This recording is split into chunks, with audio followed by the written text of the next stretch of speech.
Hello friends, good morning to all of you. आज है 7 जून और 7 जून के टॉप करंट अफेयर्स हम लोग देखने वाले हैं। सारे क्वेश्चन इंपॉर्टेंट है, इसलिए वीडियो लास्ट तक देखिएगा। दूसरी चीज़ है कि जिन लोगों को भी ईयरली करंट अफेयर्स ख़रीदना है, चूँकि अब एग्ज़ाम बहुत पास आ गया है तो मैंने करंट अफेयर्स कंपाइल किया है, तो वो परचेज कर सकते हैं। मेरे इस फेसबुक आईडी पे भी कांटेक्ट करके डायरेक्ट पेमेंट करके मैं उन्हें व्हाट्सएप के थ्रू भेज दूंगा। काफ़ी लोगों को भेज भी चुका हूं और वो लोग पढ़ के अपनी तैयारी शुरू भी कर दिया। लगभग 200 लोगों को तो मैंने भेज ही दिया होगा डायरेक्टली। और दूसरी है कि मैं लिंक टेलीग्राम में या डिस्क्रिप्शन में, इस वीडियो के डिस्क्रिप्शन में भी लिंक दिया गया है, वहाँ से भी क्लिक करके डाउनलोड कर सकते हैं। ठीक है, पेमेंट करके और ख़रीद सकते हैं। तो ये दोनों पॉसिबिलिटीज़ हैं। तो चलिए शुरू करते हैं। आज का क्वेश्चन पहला है ग्लोबल स्टार्टअप इकोसिस्टम रैंकिंग। ठीक है, ग्लोबल स्टार्टअप इकोसिस्टम इंडेक्स में रैंकिंग है इंडिया की। ग्लोबल स्टार्टअप इकोसिस्टम इंडेक्स जो है ये जारी किया जाता है स्टार्टअप ब्लिंक के द्वारा। याद रखिएगा, स्टार्टअप ब्लिंक। तो इसमें इंडिया की रैंक है 23, 27, 57 या फिर 76। ये है 23 और इसको टॉप किसने किया है? तो यूनाइटेड स्टेट सेकेंड नंबर पे है, यूके। और 2019 में इसका रैंक, इसमें इंडिया का रैंक था कितना? तो 17। तो देखिए इस बार घट ही गया है अच्छे होने की जगह पे। तो ये स्टार्टअप के पॉसिबिलिटीज़ को और उनके लिए क्या सुविधाएं दी जा रही हैं देश में, उस पर ये बेस्ड रैंकिंग पेश किया जाता है। नेक्स्ट है who won Commonwealth short story prize. Commonwealth short story prize 2020 ये किसने जीता है? और चूँकि ये एक इंडियन ने जीता है इसलिए ये बहुत ही ज़रूरी हो जाता है। कॉमनवेल्थ आपको पता ही है, कॉमनवेल्थ जब ब्रिटेन की लगभग जितनी भी कॉलोनीज़ थी उनके द्वारा ये एक तरीके से बनाया गया था। तो ये हैं कृतिका पांडे। ठीक है, कृतिका पांडे, इन्होंने कॉमनवेल्थ शॉर्ट स्टोरी प्राइज़ जीता है। किस बुक के लिए? तो इनके बुक का नाम है the great Indian T and snacks. The great Indian T and snacks. एक चीज़ मैं आपसे पूछना चाहूँगा, अभी जो लोग भी नासिरा शर्मा का जानते होंगे कि इन्हें साहित्य के क्षेत्र में एक बहुत ही बड़ा अवार्ड दिया गया है, वो अभी वीडियो को पॉज करें और उनके लिए जो भी अवार्ड दिया गया वो कमेंट करके मुझे बताएं। जितने भी अवार्ड हैं उन पे एक अलग से भी वीडियो आएगा, जो मैंने करंट अफेयर्स की PDF बनाई है उसमें तो है ही मंथली वाइज, और कल के करंट अफेयर्स में मैंने उसकी एक झलक भी दिखाई है। तो लिंक अभी ओपन है और मेरा नंबर भी फेसबुक पे आपको मिल जाएगा, वहाँ से पेमेंट करके आप ले सकते हैं। और कोई भी कॉल नहीं करेगा, क्योंकि अगर 20,000 सब्सक्राइबर हैं मेरे चैनल पे, अगर वो सब लोग कॉल करेंगे तो आप समझ सकते हैं मेरी क्या स्थिति होगी, क्योंकि बहुत लोग कॉल भी करने लगते हैं। तो ये आप ध्यान रखेंगे। The great Indian T and snacks, ये लिखा गया है कृतिका पांडे को, और इनको कॉमनवेल्थ शॉर्ट स्टोरी प्राइज़ मिला है जो कि इंडियन है। नेक्स्ट है विश्व बैंक के कार्यकारी निदेशक के नए वरिष्ठ सलाहकार। वर्ल्ड बैंक्स एग्जीक्यूटिव काउंसिल में न्यू जो है सीनियर एडवाइज़र, इसकी इंग्लिश की अगर मैं बात करूं तो ये गलती से छूट गया है। ठीक है, न्यू सीनियर एडवाइज़र ये कौन बने हैं? ये बने हैं राजीव टोपनी, राजीव टोपनो, ये बने हैं विश्व बैंक के कार्यकारी निदेशक नए सीनियर एडवाइज़र। नेक्स्ट है, ये वेरी इंपॉर्टेंट है चूँकि ये भी इंडियन बने हैं, इसलिए आपको क्या ध्यान रखना है, विश्व बैंक की स्थापना कब हुई थी? तो ये हुई थी 1944 में। और IMF की स्थापना कब हुई थी? इंटरनेशनल मॉनिटरी फंड इसका फुल फॉर्म होता है। इसकी स्थापना हुई थी 1945 में। दोनों की स्थापना हुई थी ब्रेटन वुड्स एग्रीमेंट के तहत। ठीक है, ब्रेटन वुड्स एग्रीमेंट से बहुत सारी चीज़ें इस दुनिया में आई हैं। तो ये तो आपने याद कर लिया। फिर आपको ये ध्यान रखना है कि इसका हेड क्वार्टर है दोनों का वाशिंगटन DC में। डेविड मलपास अभी रिसेंट में ही 3-4 महीने पहले ही वर्ल्ड बैंक के रिसेंटली 13वें प्रेसिडेंट बने हैं। और जो IMF है उसकी चीफ इकोनॉमिस्ट बनी है अंशुला कांत। ठीक है, अंशुला कांत जो कि इंडियन ओरिजिन की हैं। IMF की मैं इसलिए धीरे धीरे बोलता हूँ ताकि आप नोट भी कर पाएँ। IMF की अगर प्रेसिडेंट की बात की जाए तो उनका नाम है क्रिस्टीना जॉर्जिवा।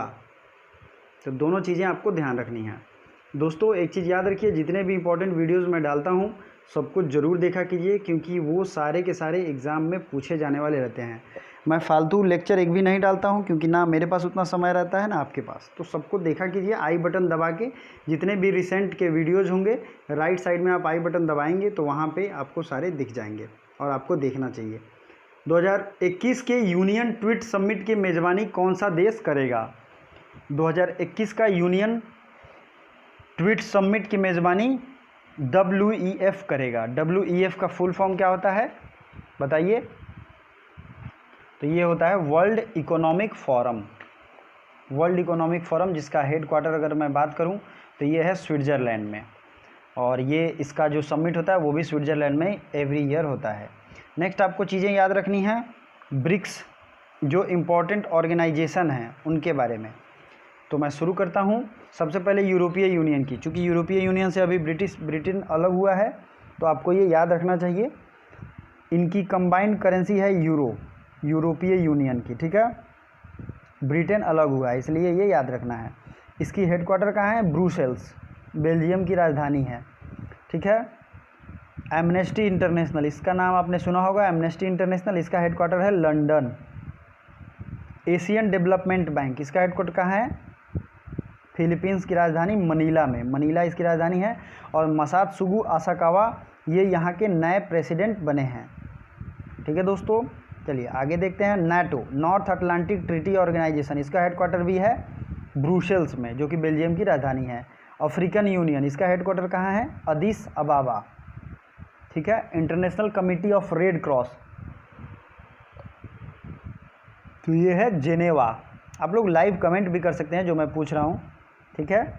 और रेड क्रॉस की स्थापना हेनरी ड्यूनेंट ने की थी और इसे 2 बार शांति का नोबेल प्राइज़ भी मिला है। सार्क और आसियान जरूर याद रखिएगा। सार्क का हेडक्वार्टर कहाँ है? काठमांडू, नेपाल में। भारत इसका सदस्य है, 1985 में इसकी स्थापना हुई थी। ASEAN, association of south east Asian Nations, इसकी स्थापना हुई थी 1967 में। और जकार्ता, इंडोनेशिया की जो राजधानी थी पुरानी, वहाँ पे इसकी हेडक्वार्टर है। इसी तरीके का है BIMSTEC, Bay of Bengal initiative for multi sectoral and technical cooperation, इसकी हेडक्वार्टर है ढाका जो कि बांग्लादेश की राजधानी है। और बांग्लादेश की कंट्रीज़ के बारे में भी मैंने बताया है।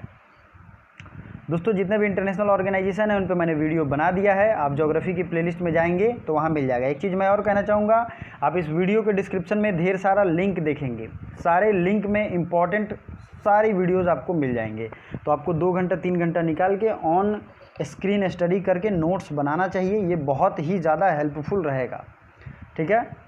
स्पंदन अभियान किस राज्य का है? नेक्स्ट क्वेश्चन की तरफ बढ़ते हैं। स्पंदन अभियान ये है छत्तीसगढ़, राजस्थान, पंजाब या गोवा। तो इससे पहले जान लेते हैं ये स्पंदन अभियान है किसके लिए। तो ये जितने भी पुलिस हैं जो कि कोरोना में काम करने की वजह से थोड़े डिप्रेशन के शिकार हो गए हैं, थोड़े से निराश हो गए हैं, उनके लिए ये छत्तीसगढ़ की सरकार ने लॉन्च किया। छत्तीसगढ़ राज्य की स्थापना हुई थी सन 2000 में, ठीक है। और इसके सीएम है भूपेश बघेल और गवर्नर हैं अनसुईया उइके। राजस्थान की बात करें तो राजस्थान की राजधानी जयपुर को वर्ल्ड हेरिटेज साइट में शामिल किया गया है। अब आपके लिए सवाल, वीडियो को अभी पॉज कीजिए और लिखिए राजस्थान के सीएम और गवर्नर का नाम। मुझे बहुत अच्छा लगेगा अगर आपको याद होगा तो, क्योंकि मैंने बहुत पहले ही इसकी लिस्ट की वीडियो दी है जितने लोग भी हैं उनको। नेक्स्ट है गोवा। गोवा के हैं प्रमोद सावंत, यहाँ के सीएम हैं। गोवा मांडवी नदी के किनारे है और गोवा में जो पोर्ट है मरमा गोवा वो है जुआरी नदी के किनारे। तो ये दोनों फेमस नदियां हैं वहाँ के।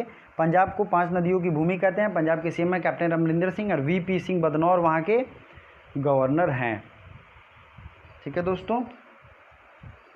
तो चलिए वीडियो को लाइक भी करते चलिए, और लाइक करने के साथ साथ आपके पास जितने भी ये स्टडी ग्रुप्स हैं सब में इसके लिंक को शेयर किया कीजिए। तो नेक्स्ट वीडियो की तरफ बढ़ने से पहले मैप देखेंगे, और आज फिर से मैंने रखा है, इस पे मैंने वीडियो बना दिया है। नॉर्दर्न रेलवे का हेडक्वार्टर कहाँ है? दिल्ली। फिर नॉर्थ ईस्ट रेलवे मतलब उत्तर पूर्व रेल, इसका हेडक्वार्टर है Gorakhpur. North east frontier railway, इसका हेडक्वार्टर है गुवाहाटी। ईस्टर्न रेलवे है कोलकाता, और साउथ ईस्टर्न रेलवे दोनों का हेडक्वार्टर है कोलकाता। नेक्स्ट है भुवनेश्वर का क्या है बताइए?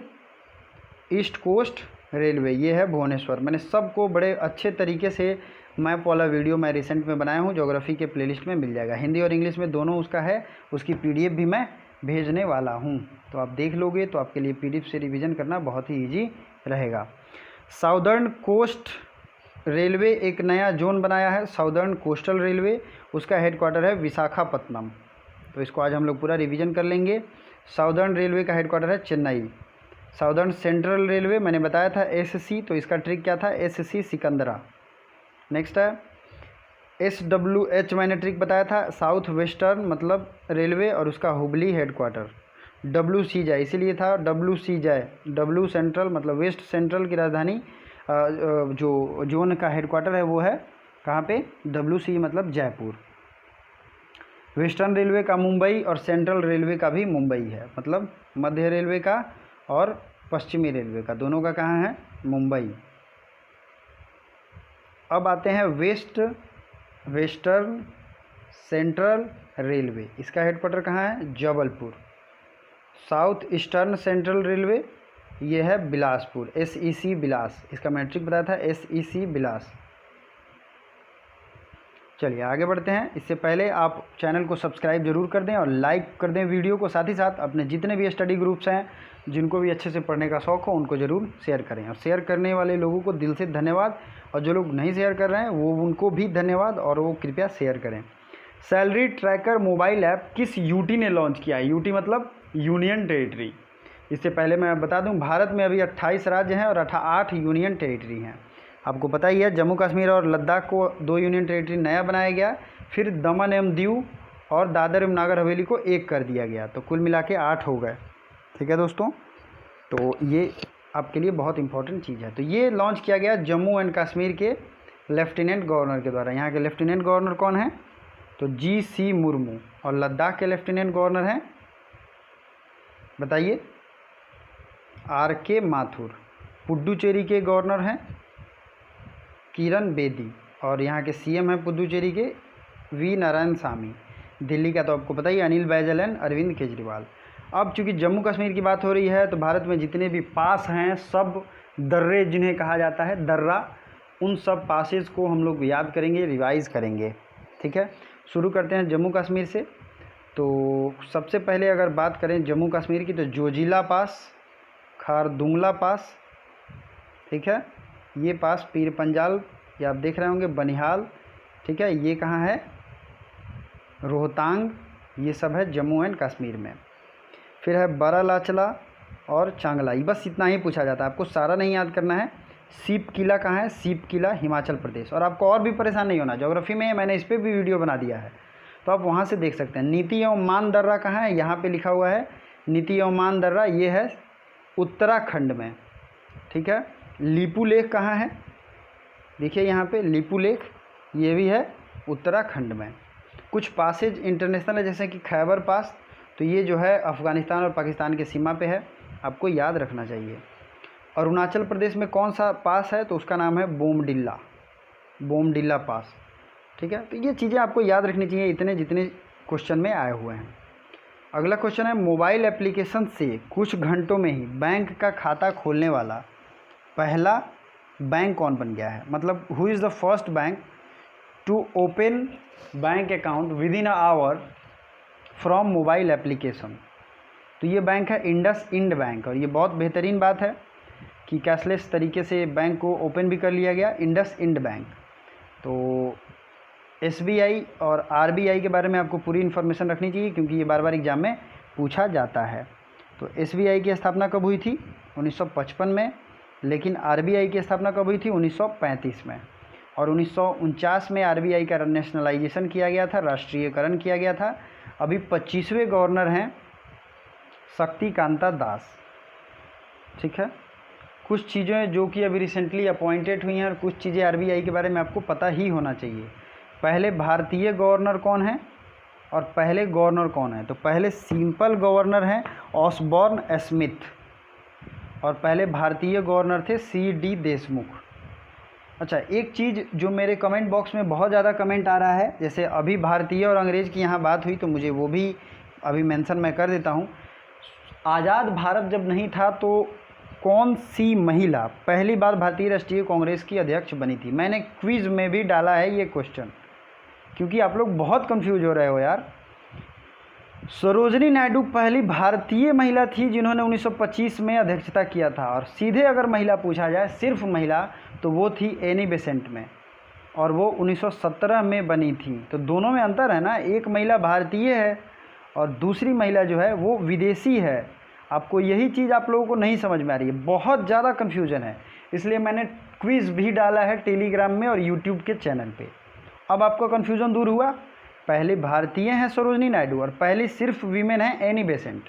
तो मैंने ट्रिक भी बताया था 17, 25 और 33। तो इतनी ज़्यादा कन्फ्यूज हो गए और आप लोग कमेंट परेशान हो, उससे पहले किताब उलट के फैक्ट भी चेक कर लो, क्योंकि मैं जो पढ़ाता हूँ और मैं आपको भरोसा दिलाता हूँ कि मैं एक अच्छा खासा पढ़ा लिखा आदमी हूँ ठीक है, तो आप लोगों को बहुत ज़्यादा परेशान होने की ज़रूरत नहीं है, मेरे फैक्ट्स पे भरोसा रख सकते हो आप लोग। अदरवाइज़ आपको भरोसा नहीं है तो आप खुद से चेक करो। और नलिनी सेनगुप्त जो बनी थी वो बनी थी 1933 में।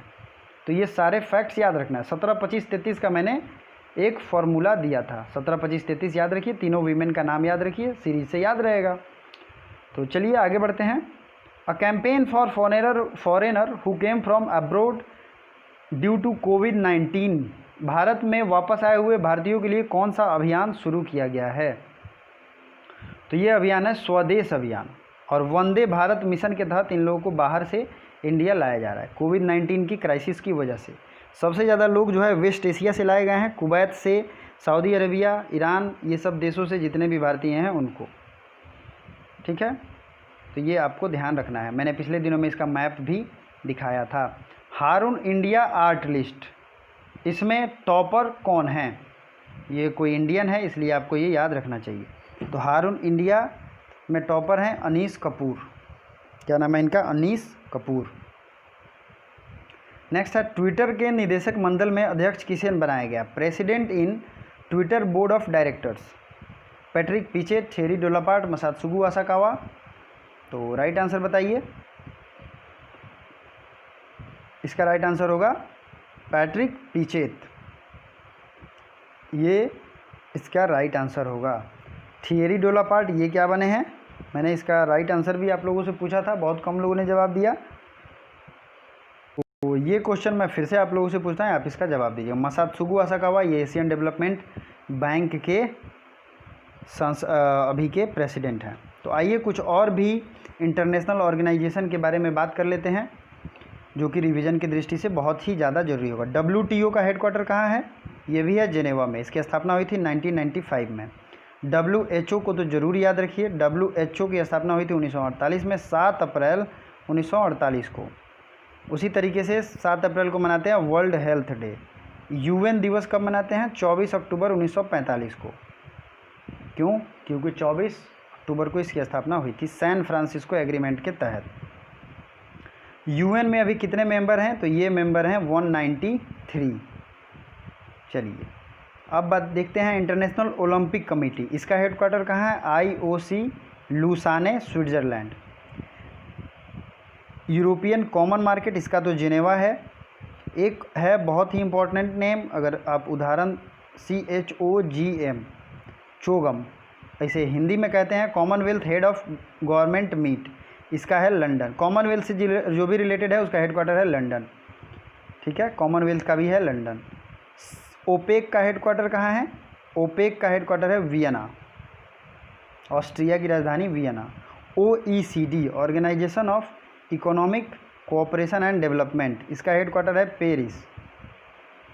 ठीक है, नेक्स्ट है United Nations centre for human rights settlement, इसका हेडक्वार्टर है न्यूयॉर्क। देखिए यूनाइटेड नेशंस से मैक्सिमम जो भी इनके स्पेशलाइज एजेंसी हैं सबका न्यूयॉर्क याद रखिए, बाकी हो जाएगा आपका।